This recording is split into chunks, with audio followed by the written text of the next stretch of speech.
Connecting Gmail to Zapier starts inside your Zapier dashboard, where you'll create a new Zap and authorize your Google account. Once linked, Gmail can serve as a trigger or action in any of your automated workflows. Head to Zapier.com and sign in with the account you use for building automations. If you're already logged in, you'll land right on the dashboard, the main hub that lists all your Zaps, your task usage, and your connected apps. Take a second to confirm you're in the right workspace, because every Zap you build here runs under the plan and permissions linked to this login. I always keep a separate browser profile for my serious work automations, so I never accidentally mix personal projects with client workflows. In the upper left corner, click the Create button. It's a bright orange button you can't miss, and then choose Zaps from the drop-down. The Zap editor opens immediately. This is the visual builder where every automation you make lives. On the left, you'll see the trigger step card, which is always the event that kicks everything off. For now, treat this as the starting point, where we'll hook in your Gmail account. If you've ever built a Zap before, you already know the editor. If not, it's straightforward, and you'll be editing individual steps like arranging building blocks. Click the trigger step card. It's labeled Trigger or Choose App and Event to open the app picker.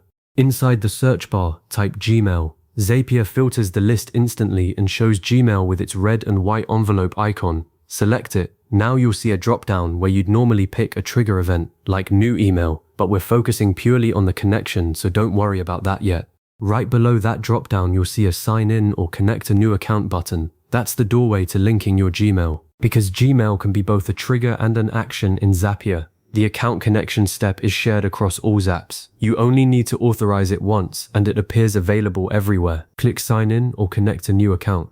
A pop-up window will open and take you through Google's authorization flow. This is where you choose which Google account gets connected, and I'll tell you, this moment has tripped me up more than once. If you manage multiple Gmail accounts, like a personal Gmail, a work Google Workspace account, and a side project address, you'll see a list of them all. I once lost an entire afternoon because I rushed and accidentally authorized my personal Gmail instead of the team's shared inbox. So double check the email address before you click it. If you need to use an account that isn't listed, click Use Another Account and sign in with the right credentials. After you pick the account, Google shows a permission screen detailing exactly what Zapier will be able to do. Read, send, delete, and manage your email, plus access to labels and drafts. Trust me, that list looks intimidating the first time you see it, but these are the same permissions any Gmail-based email client or plugin would need. Zapier never sees your password. It uses a secure OAuth token, and all data stays encrypted in transit. If you're on a Google Workspace setup, your admin might have locked down third-party access. In that case, you'll see an error saying access blocked. Loop your Workspace admin in to approve the Zapier integration before you continue. Once you're comfortable, click Allow. The pop-up closes and you're back in the Zap editor with a green dot next to your Gmail account name, confirming it's connected. You'll also see the account appear in your Zapier connected accounts list, which you can audit anytime from the main dashboard. The editor will prompt you to test the connection right away. Click Continue or Test. Zapier pulls your most recent email from Gmail to verify it can read your inbox successfully. Within a few seconds, you should see a green banner that says Test Successful, along with a snippet of the email subject line. That's your sign that the handshake is solid. If the test fails, don't worry. It's usually one of three things. First, you might have accidentally authorized a Google account that doesn't actually have Gmail enabled, like a brand account or a non-Gmail Google account. Second, if your inbox is completely empty, Zapier has nothing to fetch, and you'll get a No Emails Found error. Just send yourself a quick test email and run the test again. Third, heavy security settings like advanced protection programs can sometimes block the initial data pool. Disconnecting and reauthorizing almost always clears it. If you're still stuck, head to your Google account security page, check under third-party apps with account access, and confirm that Zapier shows up with the right permissions.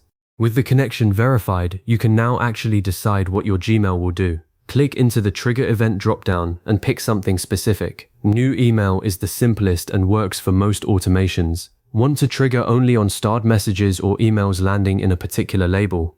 The New Email Matching Search trigger lets you use Gmail's search syntax right in the Zap, which is incredibly powerful. Once you've chosen, the editor asks you to set up any necessary filters or data. For a standard New Email trigger, you don't need to tweak anything else.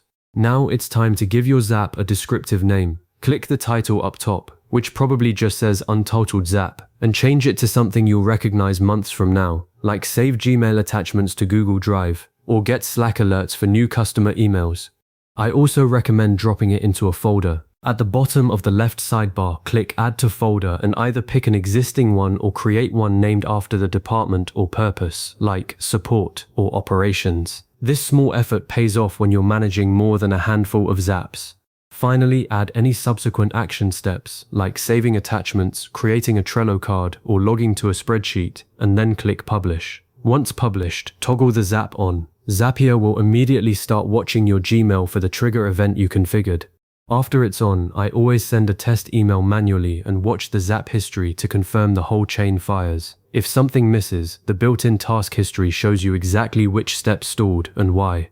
And that's it. You now have a working Gmail to Zapier connection, which means your inbox can automatically kick off workflows across thousands of apps. For a quick win, try building a Zap that saves every new invoice attachment to a Dropbox folder. Once you see that running hands-off, you'll start spotting automation opportunities everywhere. Revisit this connection whenever you need to, and I'll catch you in the next one.